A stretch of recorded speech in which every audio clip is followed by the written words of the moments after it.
আসসালামু আলাইকুম বন্ধুরা, কেমন আছেন সবাই? আজকে আমি আপনাদের 2017 সালে মুক্তি পাওয়া ডিজনি পিকচারের এক অসাধারণ ফ্যামিলি ফ্যান্টাসি ও অ্যাডভেঞ্চার মুভি কোকোর গল্প শোনাতে যাচ্ছি। একটি ছোট্ট ছেলে যার স্বপ্ন শুধু গান গাওয়া, কিন্তু তার পরিবারে গান নিষিদ্ধ। স্বপ্ন আর পরিবারের নিয়মের মাঝে আটকে থাকা সেই ছোট ছেলেটা একদিন ভুল করে পৌঁছে যায় এমন এক জগতে যেখানে বাস করে মৃত মানুষেরা। সেখানে সে খুঁজে পায় তার নিজের পরিবারের এমন এক ভয়ঙ্কর সত্য যা বছরের পর বছর লুকিয়ে রাখা হয়েছিল পুরো বিশ্বের কাছে। বুঝতে পারে পরিবারের আসল মূল্য। এই গল্পটিতে আছে ভালোবাসা, ভুল, অনুশোচনা আর ক্ষমা করার এক অসীম শক্তি। এটি এমন এক গল্প যার শেষটা আপনাকে চুপচাপ ভাবতে বাধ্য করবে। গল্প শুরু করার আগে যারা আমার এই ভিডিওটি দেখছেন তাদের কাছে আমার ছোট্ট একটি রিকোয়েস্ট। আমার ভিডিওটি ভালো লেগে থাকলে অবশ্যই ভিডিওটিতে লাইক করবেন, কমেন্ট করবেন ও আমার চ্যানেলটি সাবস্ক্রাইব করে আমার পাশে থাকবেন। তো চলুন দেরি না করে গল্পটি শুনে আসা যাক। গল্পের শুরুতে মিগুয়েল রিভেরা নামের একটি ছোট ছেলেকে তার পরিবারের ইতিহাস বলতে শুনি। তার পরিবার বহু প্রজন্ম ধরে জুতা বানানোর কাজ করে আসছে, আর তাদের বাড়িতে গান বাজনা ছিল সম্পূর্ণ নিষিদ্ধ। এই নিষেধাজ্ঞার কারণ ছিল মিগুয়েলের দাদুর দাদু, যাকে আমরা বড় দাদু বলে থাকি। তিনি ছিলেন একজন সঙ্গীতপ্রেমী মানুষ। গান গাওয়ার স্বপ্ন পূরণ করার আশায় তিনি তার স্ত্রী ইমেলদা এবং একমাত্র মেয়ে কোকোকে ছেড়ে চলে যান, কিন্তু আর কখনোই ফিরে আসেননি। এই কষ্টে ইমেলদা তার স্বামীর সব স্মৃতি এবং সঙ্গীত সংক্রান্ত সবকিছু মুছে ফেলেন। তিনি শুধু তার মেয়ে কোকোর জন্য বাঁচতে শুরু করেন, জীবিকা নির্বাহের জন্য জুতা বানানো শেখেন এবং পরবর্তীতে সেই কাজই নিজের সন্তান ও নাতি নাতনিদের শেখান। ইমেলদার বিশ্বাস ছিল সঙ্গীতই তাদের পরিবারের সব দুঃখ কষ্টের মূল কারণ, আর সেই থেকে আজ পর্যন্ত মিগুয়েলের পরিবারে গান বাজনা নিষিদ্ধ ছিল। ছবিতে দেখানো ইনি হচ্ছেন মিগেলের বড় দাদি ইমেলদা, যার পাশে তার স্বামীর ছবিটি ছেঁড়া ছিল, যা আমরা ইতিমধ্যেই জানতে পেরেছি ছবিটি কেন ছেঁড়া ছিল। আর এটি হলো ইমেলদার মেয়ে কোকো, যে এখন অনেক বৃদ্ধ হয়ে গিয়েছিল, তার প্রায় কিছুই মনে থাকতো না। এরপরেও মিগেল তার বড় মা কোকোর সাথে খুব ভালো সময় কাটাতো। আর ইনি হলেন কোকোর মেয়ে অর্থাৎ মিগেলের দাদি। তিনি ছিলেন গান বাজনার ব্যাপারে খুবই কঠোর। গান তিনি একদমই পছন্দ করতেন না, এমনকি আশেপাশে কেউ গান গাইলে তিনি বিরক্ত হতেন। কিন্তু মিগেল ছিল অন্যরকম। সে বাইরে থেকে পরিবারের সব নিয়ম মানলেও ভেতরে ভেতরে সে সঙ্গীতকে প্রাণের মতো ভালোবাসতো। তার সবচেয়ে বড় আইডল ছিল আর্নেস্তো দে লা ক্রুজ, একজন কিংবদন্তি গায়ক, যিনি এক কনসার্টে গান গাওয়ার সময় মাথার উপর বিশাল একটি ঘণ্টা পরে মারা যান। যদিও তিনি মারা গিয়েছিলেন, তবুও তার গান আজও মানুষের হৃদয়ে বেঁচে ছিল। মিগুয়েল তারই মতো হতে চায়। এটি হচ্ছে মিগুয়েলের একমাত্র খেলার সঙ্গী দান্তে, যাকে মিগুয়েলের দাদি একদমই পছন্দ করতেন না। একদিন মিগুয়েল একজন মিউজিশিয়ানের জুতা পলিশ করার সময় তার গান গাওয়ার স্বপ্নের কথা জানায়। লোকটি তখন বলে, আজ রাতে এখানে একটি ট্যালেন্ট শো হবে, এটাই তোমার সুযোগ, সেখানে অংশগ্রহণ করে তোমার ট্যালেন্ট দেখিয়ে দাও। এই কথা শুনে মিগুয়েল বলে, আমার পরিবার কখনোই আমাকে গান গাইতে দেবে না। তখন সেই লোকটি বলে, আর্নেস্তো দে লা ক্রুজ কি বলতো জানো না? মিগুয়েল তখন বলে, সুযোগকে ছিনিয়ে নিতে হয়। যা শুনে লোকটি তার গিটারটি মিগুয়েলের হাতে দিয়ে বলে, যাও বালক, তোমার প্রতিভা দেখিয়ে দাও। মিগুয়েল গিটারটি হাতে নিয়ে বাজাতেই যাবে, ঠিক সেই মুহূর্তে পেছন থেকে তার দাদি চিৎকার করে ওঠে। তিনি সেই লোকটিকে জুতা দিয়ে মারতে থাকেন এবং বলেন, আমার এই মাসুম নাতিটাকে তুমি কি শিখাচ্ছ? এরপর তিনি মিগুয়েলকে সেখান থেকে নিয়ে যান এবং জুতার কারখানায় গিয়ে তার বাবার কাছে অভিযোগ করেন যে সে একটি মিউজিশিয়ানের জুতা পলিশ করছিল। এরপর মিগুয়েলের দাদি তাকে কিছু গাঁদা ফুল দিয়ে বলেন, আজ ডে অফ দ্য ডেড, অর্থাৎ মৃতদের দিবস। এই দিনে মানুষ মৃত আত্মীয়দের স্মরণে তাদের ছবি, পছন্দের খাবার ও জিনিসপত্র একটি গড়ে সাজিয়ে রাখে। এই গড়টিকে আফরেন্দো বলে, যাতে মৃতরা এই দিনে পৃথিবীতে ফিরে এসে তাদের পরিবারের সঙ্গে দেখা করতে পারে। কিন্তু এসব কিছুই মিগুয়েলের ভালো লাগে না। সে সেখান থেকে চুপি চুপি সরে গিয়ে ঢুকে পড়ে তার সিক্রেট একটি রুমে। এই রুমটিতে সে লুকিয়ে রেখেছিল তার প্রিয় আইডল আর্নেস্তো দে লা ক্রুজের অসংখ্য ছবি আর ভিডিও। রুমের ভেতরে তার বানানো একটি গিটার নিয়ে সে একা একা গান গাইতে শুরু করে।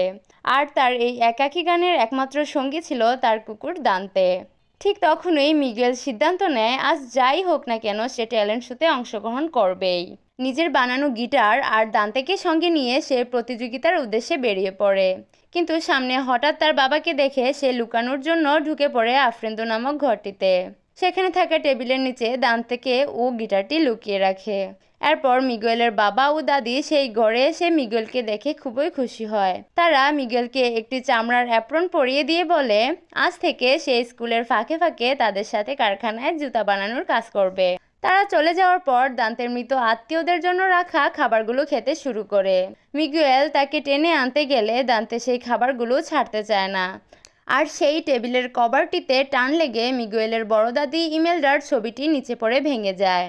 ভাঙা ছবিটি হাতে নিয়ে মিগুয়েল লক্ষ্য করে ছবির এক পাশ একটু ভাঁজ করা। সেটি খুলে সে অবাক হয়ে দেখে তার বড় দাদুর হাতে একটি গিটার। গিটারটি দেখতে একদম আর্নেস্তো দেলাক্রুজের গিটারের মতোই। শুধু তাই নয়, তার বড় দাদুর পরনের পোশাকও ছিল দেলাক্রুজের মতো। এই দৃশ্য দেখে মিগুয়েল খুবই খুশি হয়ে যায়। সে মনে মনে নিশ্চিত হয়ে যায় আর্নেস্তো দেলাক্রুজই তার বড় দাদু। খুশিতে আত্মহারা হয়ে সে দৌড়ে গিয়ে পরিবারের সবাইকে এই সত্য জানায়। কিন্তু তার পরিবার যখন এই গোপন রুমে থাকা এত গান বাজনার জিনিস দেখতে পায় তখন তারা ভীষণ রেগে যায়। মিগুয়েল তখন বলে যদি আমাদের পরিবারেরই একজন গান গাইতে পারে তাহলে আমি কেন পারবো না। এই কথা বলে সে জোর করে গিটার হাতে নিয়ে গান গাইতে চায়। এটা দেখে তার দাদি রেগে গিয়ে গিটারটি ভেঙে ফেলে। তারপর আদর করে মিগুয়েলকে বলে সব ঠিক হয়ে যাবে। কিন্তু এতে করে মিগুয়েল খুবই কষ্ট পায় এবং সেখান থেকে দৌড়ে পালিয়ে আসে ট্যালেন্ট শোতে নাম লেখানোর জন্য। কিন্তু তার কাছে কোনো বাদ্যযন্ত্র না থাকায় সে প্রতিযোগিতায় অংশ নিতে পারে না। সে অনেকের কাছে কিছুক্ষণের জন্য গিটার চাইতে যায় কিন্তু কেউ তাকে গিটার দেয় না। হতাশ হয়ে সে সিদ্ধান্ত নেয় সে আর্নেস্তো দেলাক্রুজের সমাধিতে গিয়ে তার গিটারটি নিয়ে আসবে। সে কবরস্থানে গিয়ে দেলাক্রুজের সমাধির ভেতরে ঢুকে পড়ে। সেখানে রাখা সেই বিখ্যাত গিটারটি নিয়ে সে বলে বড় দাদু আমি তোমার মতোই হতে চাই। আমি শুধু কিছুক্ষণের জন্যই তোমার গিটারটি নিচ্ছি। এই কথা বলে সে গিটারটি হাতে নিয়ে যেই একটু বাজায় তখনই তার সাথে অদ্ভুত কিছু ঘটে যায়। বাইরের লোকজন চিৎকার করতে থাকে দেলাক্রুজের গিটার নাকি উধাও হয়ে গেছে। তারা সমাধির ভেতরে ঢুকে গিটারটি নিচে পড়ে থাকতে দেখে কিন্তু মিগুয়েলকে সেখানে দেখতে পায় না। মিগুয়েল তখন বুঝতে পারে কেউ তাকে দেখতে পাচ্ছে না, এমনকি সে কাউকে ছুঁতেও পারছে না। সে বাইরে গিয়ে দেখে তার বাবা মা তাকে খুঁজছে কিন্তু সে তাদের ধরতেও পারে না। ভয়ে সে একটি গর্তে পড়ে যায়। ঠিক তখনই এক মহিলা তাকে টেনে তুলে, কিন্তু সেই মহিলার শরীর ছিল কঙ্কালসার। এই দৃশ্য দেখে মিগুয়েল খুবই ভয় পেয়ে যায়। কিন্তু অবাক করা ব্যাপার মিগুয়েলকে দান্তে দেখতে পেয়েছিল। দান্তের পেছনে দৌড়াতে গিয়ে সে তার মৃত দাদার সাথে ধাক্কা খায়। তার চারপাশে তার পরিবারের মৃত আত্মীয়রা রয়েছে, তারা সবাই কঙ্কাল আকারে আছে। তারা মিগুয়েলকে চিনে ফেলে এবং অবাক হয়ে যায় একজন জীবিত ছেলে কিভাবে মৃতদের জগতে চলে এসেছে। এরপর তার মৃত দুই চাচা জানায় মিগুয়েলের বড় দাদি ইমেলডা এখনো ফুলের সেতু পার হতে পারেনি। তখন সবাই মিলে মিগুয়েলকে নিয়ে সেই সেতু পার হয়ে ল্যান্ড অফ দ্য ডেডে চলে যায়, মানে মৃতদের জগতে। দান্তেও মিগুয়েলের সাথে ছিল। মিগুয়েল অবাক হয়ে বলে তাহলে কি মৃতদের জগৎ সত্যিই আছে? আমি এতদিন ভেবেছিলাম এগুলো শুধু গল্প। তার ফুফু তখন বলে এগুলো সবই সত্য। আজকের দিনে আমরা সবাই আমাদের পরিবারের সাথে দেখা করতে এসেছি। মৃতদের জগতে পৌঁছে সে খুবই অবাক হয়ে যায়। সে দেখতে পায় সেখানে কিছু অফিস আছে। ওই অফিসে মৃত মানুষদের স্ক্যান করে দেখা হয় পৃথিবীতে তাদের ছবি টাঙানো আছে কিনা। যাদের ছবি টাঙানো থাকে তারাই শুধু জীবিতদের জগতে যেতে পারে। সেখানে হেক্টর নামের একজনকে দেখতে পায়। সে জীবিতদের জগতে যেতে চায় কিন্তু তার ছবি টাঙানো না থাকায় তাকে যেতে দেওয়া হয় না। সে জোর করে সেই ফুলের সেতুটি পার হতে চায় কিন্তু তাও পারে না। তখন তাকে কিছু সিকিউরিটি গার্ডরা ধরে নিয়ে আসে। মিগুয়েলের মৃত পরিবার তাকে নিয়ে আরেকটি অফিসে যায় এবং জিজ্ঞাসা করে কিভাবে সে জীবিত হয়ে এই জগতে চলে এসেছে। সেখানে সে দেখতে পায় বড় দাদি ইমেলডা যিনি স্ক্যানে রিজেক্ট হয়ে গেছেন। ইমেলডা বলে প্রতিবারই আমার পরিবার আমার ছবি টাঙ্গায়, এবার কেন টাঙ্গায়নি? তখন মিগুয়েল তার কাছে থাকা ইমেলডার ছবিটি দেখায়, যেটা ভুল করে মিগুয়েল তার সাথে করে নিয়ে চলে এসেছিল, যার ফলে ইমেলডা জীবিতদের জগতে যেতে পারেনি। অফিসের একটি লোক তখন বলে এটা রিবেরা পরিবার। এই পরিবারের ছোট ছেলে মিগুয়েল অভিশপ্ত হয়ে এখানে চলে এসেছে কারণ সে আজ গিটার চুরি করেছে। মিগুয়েল তখন বলে এটা আমার বড় দাদার গিটার, আমি সেই গিটারটি চুরি করিনি। তখন ইমেলডা রাগ করে বলে আমি কখনোই তোমাকে সেই খারাপ লোকটির মতো হতে দেব না। এদিকে মিগুয়েলের হাত ইতিমধ্যেই কঙ্কালে পরিণত হচ্ছিল। সূর্যোদয়ের আগে সে পৃথিবীতে না যেতে পারলে সে চিরতরে এই জগতেই আটকা পড়ে যাবে। মিগুয়েলের পরিবার জিজ্ঞাসা করে তাকে কিভাবে জীবিতদের জগতে ফেরত পাঠানো যাবে। অফিসের লোক জানায় পরিবারের আশীর্বাদ পেলেই সে ফিরে যেতে পারবে। এই আশীর্বাদ করার জন্য দরকার একটি গাঁদা ফুলের পাপড়ি। ইমেলটা তখন মিগুয়েলকে আশীর্বাদ করে বলে, তুমি এখনোই পৃথিবীতে ফিরে যাবে, আমার ছবিটি এফরেন্দোতে টাঙাবে আর কখনোই গান গাইবে না। আশীর্বাদ পেয়ে মিগুয়েল পৃথিবীতে ফিরে আসে এবং খুবই খুশি হয়, কিন্তু সে আবারও সেই গিটারটি তুলে নেয় আর ঠিক তখনই সে আবার ফিরে যায় মৃতদের অফিসে। এটা দেখে ইমেলদার রেগে গিয়ে বলে, আশীর্বাদ পেতেই তুমি কথা ভেঙে ফেলেছ, তুমি আবার কেন গিটার ধরেছ? মিগুয়েল বলে, আমি গান ছাড়া থাকতে পারবো না। মিগুয়েল তখন তার অন্য মৃত আত্মীয়দের আশীর্বাদ করতে বলে, কিন্তু কেউ আশীর্বাদ করতে চায় না। মিগুয়েল তখন বাথরুমের অজুহাত দিয়ে সেখান থেকে পালিয়ে আসে। মিগুয়েল সেখান থেকে বের হওয়ার সময় হেক্টর নামের সেই লোকটিকে একটি অফিসারের সাথে কথা বলতে শুনে। হেক্টর লোকটিকে বলছিল, তুমি মনে হয় ডেলাক্রুজের অনেক বড় ফ্যান, তুমি আমাকে যদি সেতুর উপরে যাওয়ার সুযোগ করে দাও তাহলে আমি তোমাকে ডেলাক্রুজের সাথে দেখা করিয়ে দেব। সে আমার খুব কাছের বন্ধু। কিন্তু তারপরও অফিসারটি তাকে সেখান থেকে বের করে দেয়। তখনই মিগেল হেক্টরের কাছে গিয়ে বলতে থাকে, আমি পৃথিবী থেকে এসেছি, ডেলাক্রুজ আমার বড় দাদা, তার আশীর্বাদ পেলে আমি পৃথিবীতে চলে যেতে পারবো, তুমি কি আমাকে ডেলাক্রুজের সাথে দেখা করিয়ে দিতে পারবে? হেক্টর তাকে দেখে ভয় পেলেও পরে অনেক ভেবে তারপর রাজি হয়। তাকে একটি ছবি দিয়ে বলতে থাকে, তুমি পৃথিবীতে গিয়ে আমার এই ছবিটি টাঙালে আমি পৃথিবীতে আমার মেয়ের সাথে দেখা করতে পারবো। মিগেল জীবিত ছিল বলে সবাই তাকে দেখে ভয় পেত, তাই হেক্টর তাকে মৃতদের মতো সাজিয়ে দেয়। হেক্টর তাকে বলে, তোমার কি এ জগতে আর অন্য কোনো মৃত আত্মীয় নেই ডেলাক্রুজ ছাড়া? মিগেল বলে, না, আমার ডেলাক্রুজের ওই আশীর্বাদ দরকার। হেক্টর তখন মিগেলকে নিয়ে একটি জায়গায় যায় যেখানে ডেলাক্রুজ রিহার্সাল করত, কিন্তু সেখানে ডেলাক্রুজ আসেনি। ডেলাক্রুজ তার রাতের পার্টির জন্য তার বাড়িতে আয়োজন করছিল। সেখানে আরো জানতে পারে সামনে একটি প্রোগ্রাম হচ্ছিল, সেখানে যারা ভালো গান গাইতে পারবে তারা ডেলাক্রুজের পার্টিতে যাওয়ার নিমন্ত্রণ পাবে। কিন্তু সেই প্রোগ্রামে গান গাওয়ার জন্য তাদের একটি গিটার দরকার। সেই গিটারের জন্য হেক্টর মিগেলকে নিয়ে এমন একটি জায়গায় যায় যেখানে শুধু এমন মানুষেরাই থাকতো যাদের ছবি পৃথিবীতে কখনোই টাঙানো হতো না। সেখানে গিয়ে হেক্টর একজনের কাছে একটি গিটার চায়। লোকটি খুবই অসুস্থ ছিল। লোকটি তখন বলে, প্রথমে আমাকে একটি গান গেয়ে শোনাও, তারপর তোমাকে গিটারটি দেব। হেক্টরকে গান গাইতে দেখে মিগেল খুবই অবাক হয়ে যায়। গান শোনার পর সেই লোকটি হাওয়ায় মিশে যায়, যা দেখে মিগেল এর কারণ জানতে চায়। হেক্টর বলে, পৃথিবীতে আমাদের ছবি টাঙানো হয় না, কিন্তু যদি কেউ আমাদেরকে মনেও না রাখে তাহলে আমরা এই মৃত্যুর জগৎ থেকেও একেবারে বিলীন হয়ে যাই। তো তারা গিটার নিয়ে সেই প্রোগ্রামের উদ্দেশ্যে চলে যায়। মিগেল হেক্টরকে জিজ্ঞাসা করে, ডেলাক্রুজ তোমার বন্ধু হলে তোমাকে পার্টিতে নিমন্ত্রণ কেন করেনি? হেক্টর তখন বলে, আসলে আমি এগুলো মিথ্যে বলেছি। এক সময় আমি আর ডেলাক্রুজ রোজ একসাথে কনসার্টে গান গাইতাম, সে তো আমার গান গেয়ে ফেমাস হয়েছে, ছাড়ো এসব কথা। মিগেল আজকে প্রথমবারের মতো এত মানুষের সামনে স্টেজে গান গাইবে। মিগেল খুব নার্ভাস হলেও খুবই সুন্দরভাবে গান গায়। দর্শকেরা তার গান খুবই পছন্দ করে। আমরা হেক্টর আর মিগেলের খুবই সুন্দর একটি পারফরমেন্স দেখি। অন্যদিকে মিগেলের পরিবার তাকে খুঁজে না পেয়ে চারিদিকে এই খবর জানিয়ে দেয়। ইমেলডা তার পেপিতা নামক একটি স্পিরিট গাইডকে ডেকে আনে মিগেলকে খুঁজতে।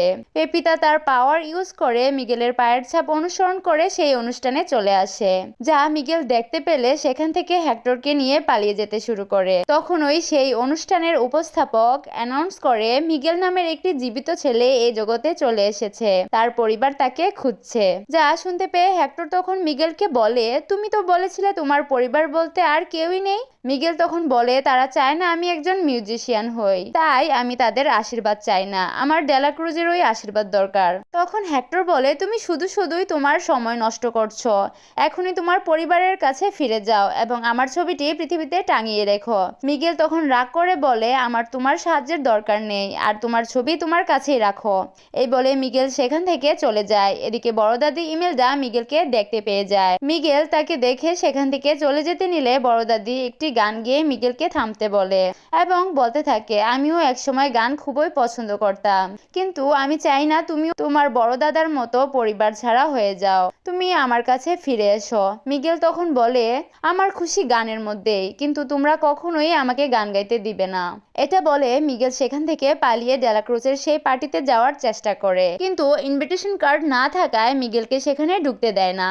মিগেল তখন একটি ব্যান্ড পার্টির কাছে আসে যারা কিনা সেই অনুষ্ঠানে অংশগ্রহণ করেছিল।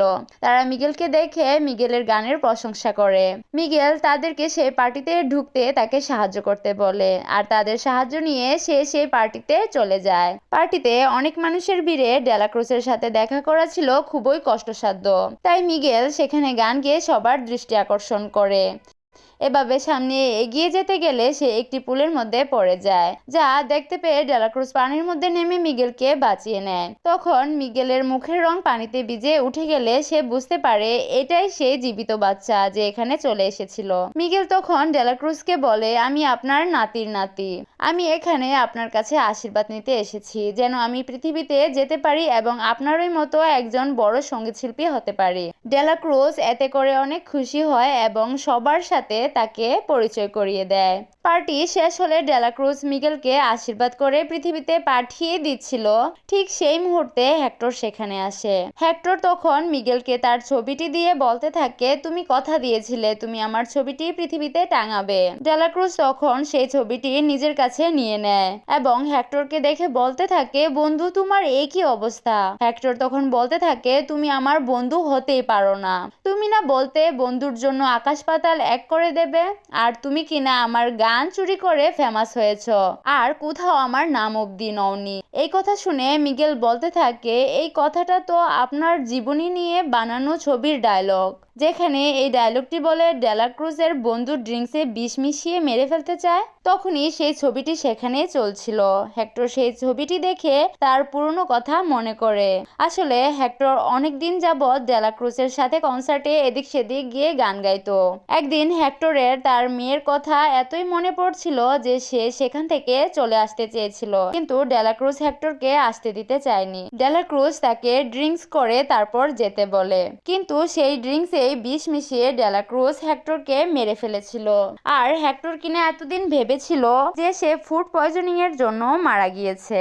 হেক্টর রেগে ডেলাক্রুজকে মারতে যায় এবং বলতে থাকে, বাড়ি যেতে চেয়েছি বলে তুমি আমাকে মেরেই ফেললে। ডেলাক্রুজ তখন তার সিকিউরিটি গার্ডদের ডেকে হেক্টরকে সেখান থেকে নিয়ে যেতে বলে। তখন ডেলাক্রুজ মিগেলকে বলে, তুমি আমাকে খুনি মনে করছো না তো? মিগেল তখন বলে, না দাদু, তুমি আমাকে আশীর্বাদ করবে না? কিন্তু সেই শয়তান ডেলাক্রুজ তখন সিকিউরিটি গার্ডদের ডেকে মিগেলকেও নিয়ে যেতে বলে এবং মিগেলকে বলতে থাকে, তুমি এখানেই থাকবে, পৃথিবীতে গিয়ে তুমি আমার সুনাম নষ্ট করে দাও তা আমি কখনোই চাই না। সুযোগ কখনোই এমনি এমনি আসে না মিগেল, তা ছিনিয়ে নিতে হয়, তা তো তুমি জানোই। সিকিউরিটি গার্ডরা মিগেলকে একটি বড় কুয়ার মতো জায়গায় ফেলে দেয়। মিগেল তখন সেখানে কান্না করতে থাকে। সেই কুয়াটিতে হেক্টরকেও ফেলে দিয়েছিল।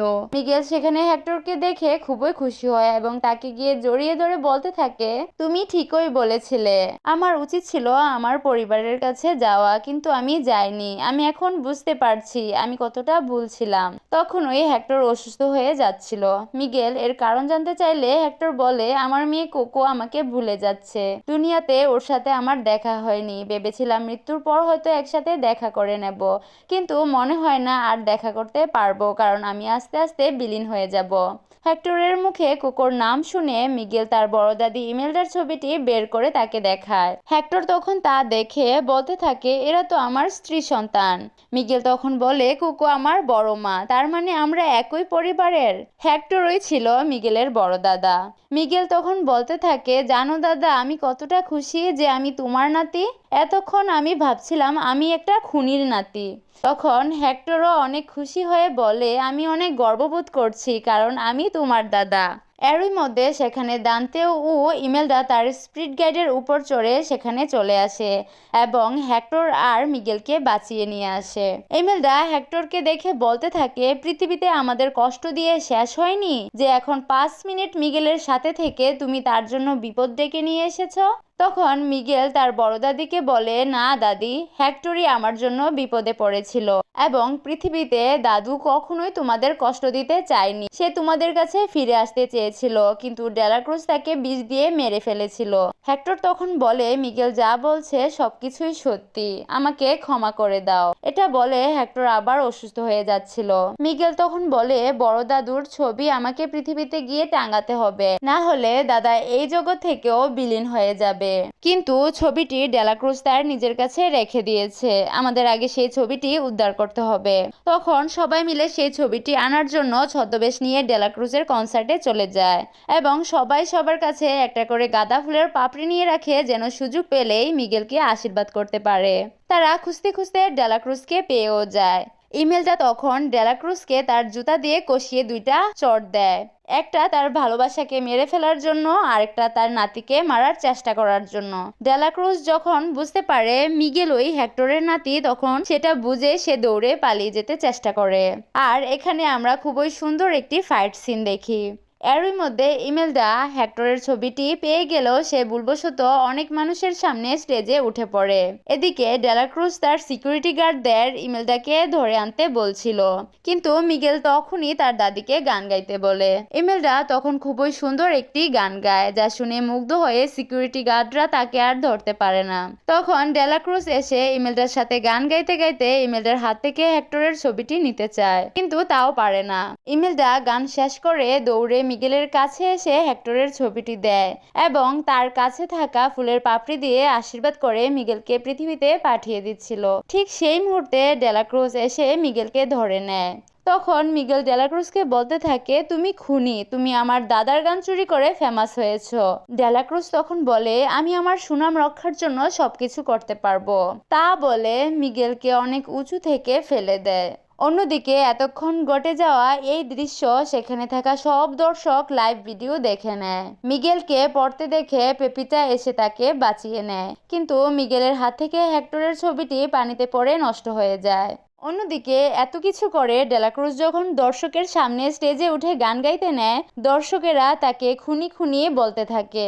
ডেলাক্রুজও বুঝে যায় যে তারা সবাই লাইভ ভিডিওতে এসব দেখে নিয়েছে। তখন ওই পেপিতা মিগেলকে বাঁচিয়ে ডেলাক্রুজকে তার থাবায় ধরে নিয়ে গিয়ে একটি বিশাল বড় ঘন্টার নিচে ফেলে দেয়।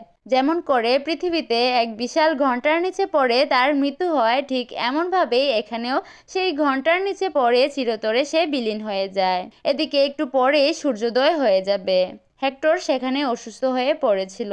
মিগেল হেক্টরের ছবি ছাড়া পৃথিবীতে যেতে চাইছিল না। মিগেলের পুরো দেহটাই কঙ্কালে পরিণত হয়ে যাচ্ছিল। হেক্টর আর ইমেলডা তখন একটি ফুলের পাপড়ি দিয়ে মিগেলকে কোনো শর্ত ছাড়াই আশীর্বাদ দিয়ে পৃথিবীতে পাঠিয়ে দেয়। মিগেলের জ্ঞান ফিরে আবারও সেই ডেলাক্রুজের সমাধিতে। মিগেল উঠেই দৌড়ে যেতে থাকে তার বড় মা কোকোর কাছে, কারণ কোকো তার বাবাকে ভুলে যাচ্ছিল বলেই হেক্টর অসুস্থ হয়ে পড়েছিল। মিগেলকে দেখতে পেয়ে মিগেলের বাবা, চাচা, দাদি সবাই মিগেলকে ডাকতে থাকে, কিন্তু মিগেল কারোর কথা না শুনে দৌড়ে তার বড় মা কোকোর রুমে চলে যায়। সেখানে গিয়ে সে তার বড় মাকে অনেক বলে মনে করাতে চায় তার বাবার কথা। বড় মা তার বাবাকে মনে করতে পারছিল না, যা দেখে মিগেল কান্না করে দেয়। তারপরেও মিগেল হাল ছাড়ে না। তার কাছে থাকা গিটারটি বাজিয়ে সে রিমেম্বার মি গানটি গাইতে থাকে। এই গানটি ছোটবেলা হেক্টর তার মেয়ে কোকোকে গিয়ে শোনাতো। এই গানটি শুনে কোকো সব স্মৃতি মনে করে ফেলে, যা দেখে মিগেল খুবই খুশি হয়। কোকো তখন মিগুয়েলকে কিছু চিঠি দেখায়, যেটা হেক্টর তাকে পাঠাতো, এবং হেক্টরের একটা ছবি দেয়, যেটা ইমেলডার ছবির ছেঁড়া অংশ ছিল। এরই মধ্যে দৃশ্য পরিবর্তিত হয়ে আমাদের 1 বছর পরের দৃশ্য দেখায়। হেক্টর কুকুর জন্য যেই চিঠিগুলো পাঠাতো, ওই চিঠিগুলোতেই হেক্টরের লেখা সব গানগুলো ছিল। এখন পুরো পৃথিবীও ডেলাক্রুজকে ভুলে হেক্টরকেই মনে রেখেছিল, এবং হেক্টরের ঘরে তার গিটার এবং কোকোর জন্য পাঠানো সেই চিঠিগুলো খুব সুন্দরভাবে সংগ্রহ করে রেখেছিল। আর এতদিনে বড় মা কোকো মারা গিয়েছিল। এবছর আবারও মৃতদের দিবস এলে মিগেল তার ছোট বোনকে তার পরিবারের ইতিহাস বলে শোনাচ্ছিল, এবং আফ্রেন্দুতে মিগেলের মৃত আত্মীয়দের ছবির সাথে হেক্টর ও কোকোর ছবিও রাখা হয়েছিল। তাই হেক্টর আজকের এই দিনে মৃতদের জগৎ থেকে ছবি ডিটেক্ট করা মেশিনে কারেক্ট হয়। হেক্টর তখন কুকো, ইমেলডা এবং তার মৃত পরিবারদের সাথে সেই ফুলের সেতুটি পার করে তার জীবিত পরিবারদের সাথে দেখা করতে আসে, এবং দান্তে, যে কিনা সেই মৃতদের জগতে একটি স্পিরিট গাইড হয়ে গিয়েছিল, সে তার আগের রূপ এবং পেপিতা একটি বিড়ালের রূপ নিয়ে সেখানে মিগেলদের সাথে দেখা করতে আসে। মিগেল এখন পরিবারের সম্মতি পেয়ে মিউজিশিয়ান হয়ে যায়। আর এভাবেই এই সুন্দর গল্পটি শেষ হয়। এই গল্পটি আমাদের শেখায় স্বপ্ন আর পরিবার কখনো একে অপরের শত্রু নয়। নিজের পরিচয় খুঁজতে গিয়ে পরিবারকে ভুলে গেলে চলবে না, আবারও স্বপ্নকে হত্যা করাও যাবে না। আর যতই মিথ্যা আর প্রতারণা দিয়ে সত্যকে চাপা দেওয়া হোক, সত্য একদিন না একদিন প্রকাশ হয়। ভালোবাসা, স্মৃতি আর সত্য তিনটাই মানুষকে সত্যিকারের অমর করে রাখে। তো বন্ধুরা, এটাই ছিল আজকের এক্সপ্লেনেশন। ভিডিওটি ভালো লেগে থাকলে অবশ্যই একটি লাইক, কমেন্ট এবং আমার চ্যানেলটি সাবস্ক্রাইব করতে ভুলবেন না। আজকের মতো এখানেই বিদায় নিচ্ছি। ইনশাল্লাহ দেখা হবে আবারও অন্য কোনো ভিডিওতে। ততদিন পর্যন্ত সবাই ভালো থাকবেন, সুস্থ থাকবেন। আল্লাহ।